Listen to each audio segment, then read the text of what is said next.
So, yun po mga kalingap, mga kaligaya, mga ka-ML. Welcome back to my YouTube channel po, Mariel Gaya Vlog. At for today's vlog nga po, ang ating pong eco-content, igagawa po kami ng banderitas. Ayan.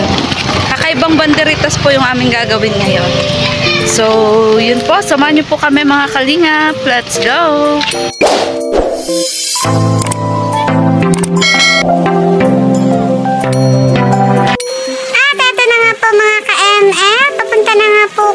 Sa aming kapitbahay, hindi po para makimarites, kundi para po makiisa po sa ating mga kabarangay. Ayan po mga kalingap. Ayan po, andito po kami maggawa daw po ng ano. Kukunin na ba yun, te? Yan, kunin po natin mga kawayan. Ano? At gagawa po kami ngayon ng ano. Gagawa po kami ngayon ng banderitas. Ayan.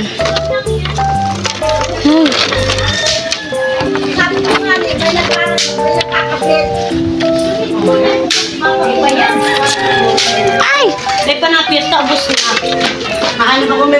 At nandito na nga po tayo sa hideout po ng mga marites. Ay, este po ng mga opisyalis po ng barangay, mga kalingap na talaga naman pong kasisipag. At yun nga po, ako po hindi naman po opisyalis, pero nagmamagandang loob lang po. At eto nga po, maghahakot nga po tayo ng mga kawayan na gagamitin nga po sa paggawa po ng banderitas. Eto na nga po ang uso ngayon mga kalingap, yung tela, hindi na nga po ngayon uso yung plastic. Maghakot po tayo ng kawayan. Oh. Eto nga po mga kalingap at makikigulo na nga po ako sa mga opisyalis po ng barangay. Tayo po ay magbibida-bida po muna dito sa kanila at magpapaturo po kung paano nga po ba gagawin ang banderitas na ito. Dahil nung kapanahunan ko po ay hindi naman po ganito ang banderitas. Nung po kasing kapanahunan ko mga kalingap, ang uso po ay plastic na may tali. Pero ngayon po, kawayan na po na may nilalagay pong tela na gaya po nito. Nakala mo po ay na magme-majorette po sila. At ako nga po yung saling pusa sa pagme-majorette mga kalingap. Hindi po pala, ito po na po palang nauuso ngayong banderitas na ilalagay po dun sa kalsada sa tuwing magpipiesta. Pinagbabawal na po talaga ngayon ang paggamit po ng plastic mga kalingap. Kaya wag po kayong magtaka kung yung kapitbahay nyo po ay pagbawal na rin palabasin mga kalingap. Charot. Ayan po, at may nagaganap pa nga pong sayawan dito. Aba, excited po si ate sa disperas ng piyesta. Kaya eto, tina-advance na ang pakendeng-kendeng niya. Habang ako naman po ay eto po, gulong-gulo pa rin po kung paano po ba may kakabit ang bandila na ito mga kalingap. Dahil bukod nga po sa isa lang po yung tackle na gamit namin, ay wala pong martilyo at pako. At yun nga po, iniintay pa po namin na dumating mga kalingap. Kaya heto po, at panay palakad-lakad lang po kami mga kalingap na para po bang nasa barangay na nagpapagawa ng barangay clearance. At eto nga po si Kagawad na napakasipag din po dito sa aming barangay. Ayan, siya po yung naunguna na gumawa po ng bandila na ito mga kalingap para po sa darating na piyesta dito po sa aming barangay. Pero inuulit ko po, wala po kaming handa mga kalingap. Nakikikain na lang din po ako sa kapitbahay mga kalingap. Ganon din po bang ginagawa nyo kapag kayo po'y walang handa? Abay, tara po at sama-sama po tayo mga kalingap. Sa hirap po ba ng buhay ngayon na hindi na po uso ang handa-handa? Kaya nga daw po ang purpose ng mga kulay ng bandila pong ito ay palatandaan daw po kung sino daw po yung may handa at kung sino daw po yung wala at kung sino yung sakto lang ang handa na pansarili lang. Kaya alam na mga kalingap. At syempre kapag may handaan, hindi rin po nawawala ang syaronan. Kaya ihanda nyo na po ang mga plastic nyo mga kalingap. Alam ko po na bawal ang plastic, pero sa handaan, ako, wala pong bawal-bawal basta makasyaron tayo ng handa ng kapitbahay, mga kalingap. Hanggang sa maipo na yon, meron ka na ring sariling handa at pwedeng-pwede mo nang imbitahin si kumare. Kaso kumare, konti lang ang kain dahil alam mo naman, galing lang to sa kapitbahay, sinaron lang. Ganyan ang mindset, mga ka-ML. O siya, sige, wag nga muna tayo sa usapang handaan, mga kalingap, dahil hindi pa nga tayo tapos dito sa paggawa ng banderitas para sa piyesta ng barangay. Nako, baka magalit na si Kagawad at tayo ay nabarangay. At eto nga, si Nanay, kinakarir din ng paggawa ng banderitas kahit na medyo naglalalabo yung mata, ay pinipilit pa rin, sangka pa. Ganito sila kasisipag sa aming purok, mga kalingap. Hindi ko nga alam kung bakit ako napasama sa kanila ngayon, mga kalingap. Pero hindi ko naman ibig na maging official ng ating barangay.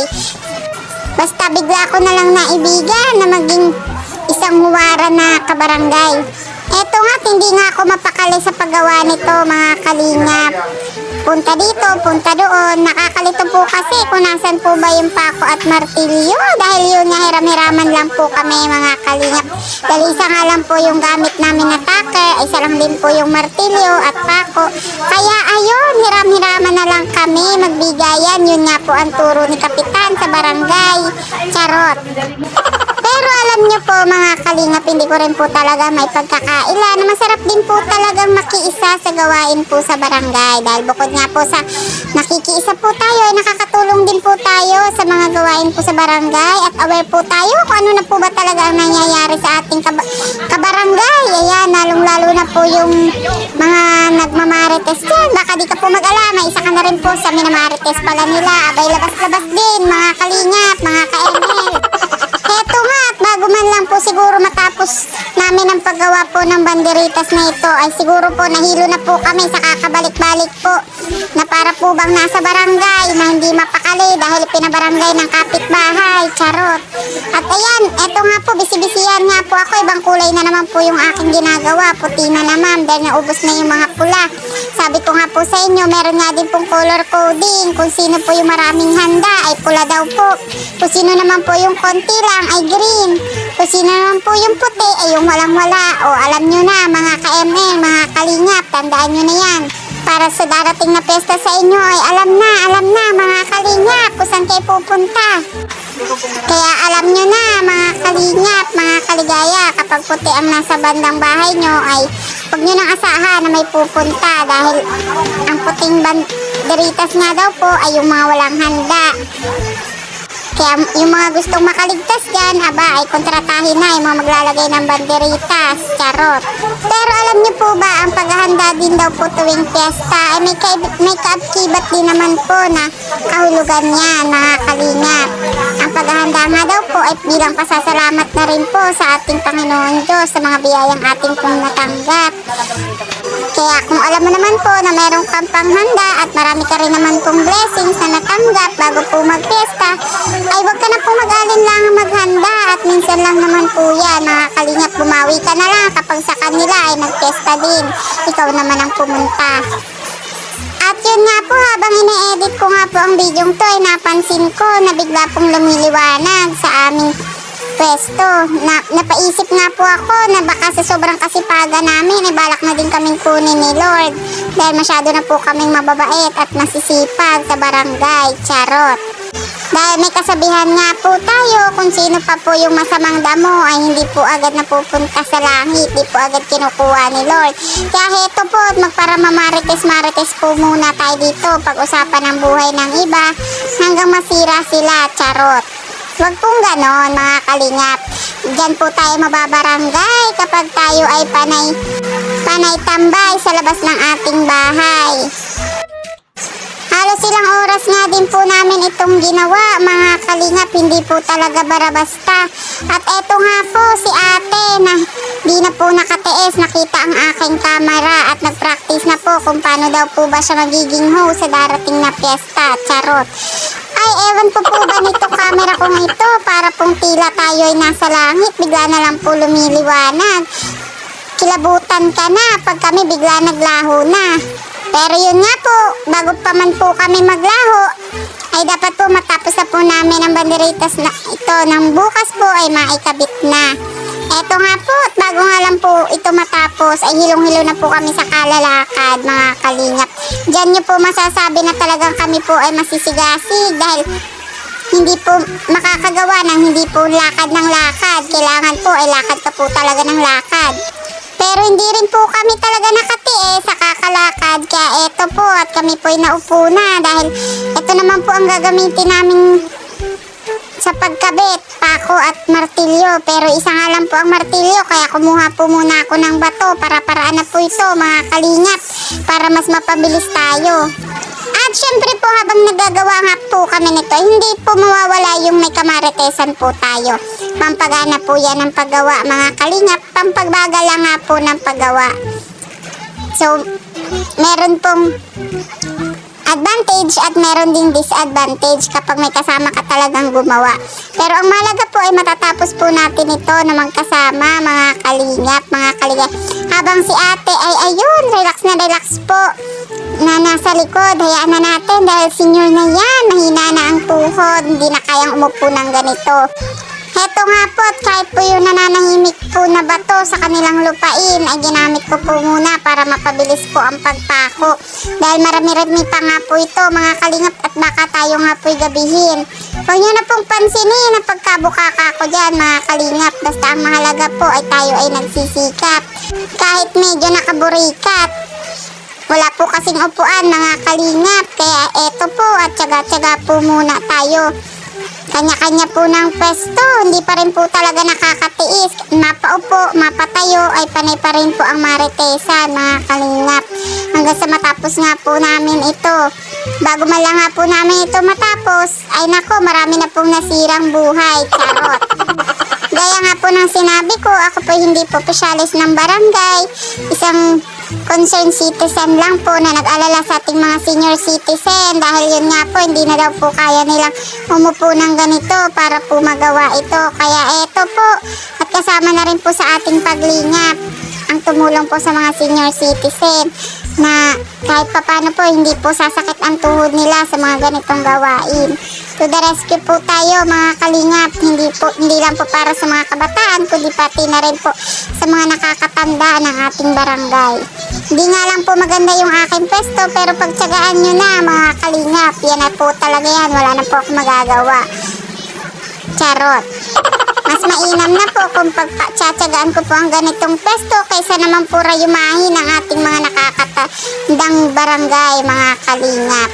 Eto nga po, minamadali na nga din po namin ang paggawa nito. Tulong-tulong na nga po kami hanggang matapos mga kalingap dahil hindi nga lang daw po ito ang aming project. Meron pa nga daw po kaming gagawin sa aming purok mga kalingap. Maya-maya lang po, abang-abang lang po kayo dyan. Napapatagal lang po talaga ang trabaho dahil po sa walang sawang kakamarites. Ako hindi naman din po marites na tao pero sabi ko nga po sa inyo, pag ako'y napapalabas, nako, hindi ko rin mapigilan talaga mga kalingap. Sadyang ganun po ata talaga ang sakit po ng Pinoy. Hindi po kontento na buhay lang ang pinag-uusapan. Kailangan buhay din ng iba. Aba, share tayo mga kalingap. Charis. Nung ako'y tumulong nga po dito mga kalingap ay hindi ko po akalain na marami-rami nga rin po ito mga kalingap. Kaya naman po pala tayo sinama din ng aking bianan para nga po tumulong din po dito sa pagkadami-dami pong banderitas na ito. Buti nga po at ganito na lang po ang banderitas kumpara po dati. Mas mahirap po yung gawin. Yung plastic na may tali. Abay, totoo naman po talaga. Napakahirap po talaga magpaka-plastic. Charot. Mas madali po talaga ang paggawa nito kumpara po noon.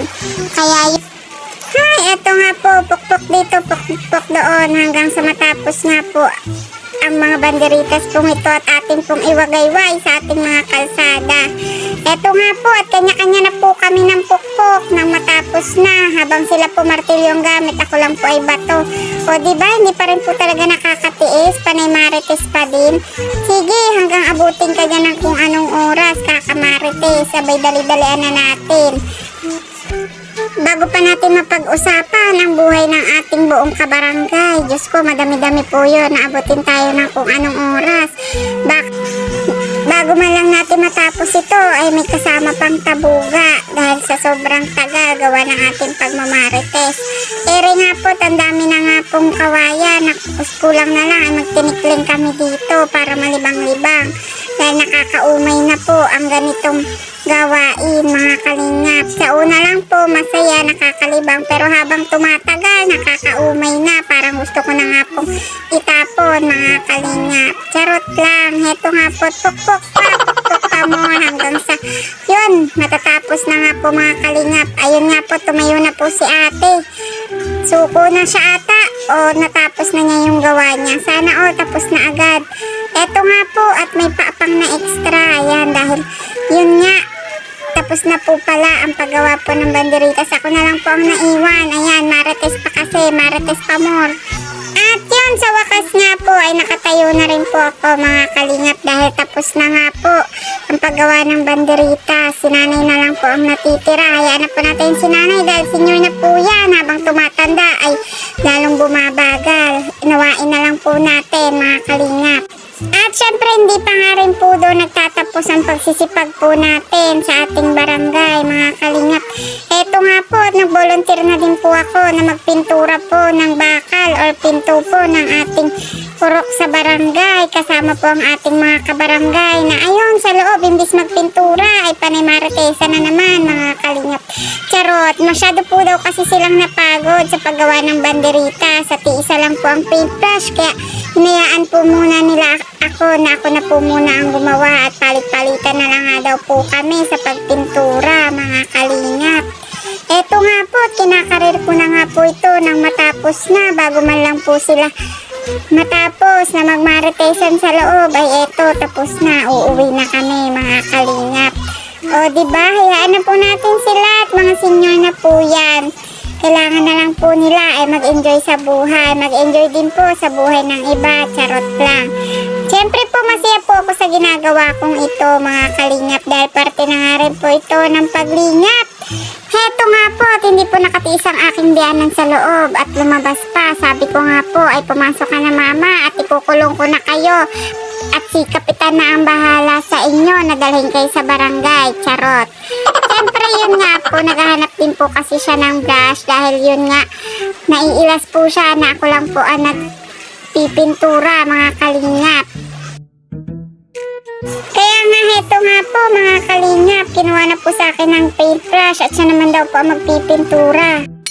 Pero syempre hindi ko pa nga rin po matiis na siya lang po ang tatapos ng pagpintura mga kalingap. Kaya heto po, tinagaw ko pa rin po sa kanya mga kalingap para nga po ako na po ang magtapos ng pagpintura nito. Dahil alam niyo naman po, habang tayo po ay tumatanda, humihina na din po ang baga. Kaya eto po, hanggat ako po ay mataba, ay sige lang, kaysa naman po magkasakit siya sa baga, di baling ako muna, wag lang muna siya. Para mabawasan din ang taba. Sa oras nga pong ito, mga kalingap, mga ka-ML, marami pa po kaming pipinturahan. Habang yun nga po, isa lang po kasi ang paintbrush, kaya lalo pong natatagalan. Ay, dalawa na po pala, mga kalingap, dahil nagpakuha po ako sa bahay. Pero, siya, sige, hanggang dito na lang muna.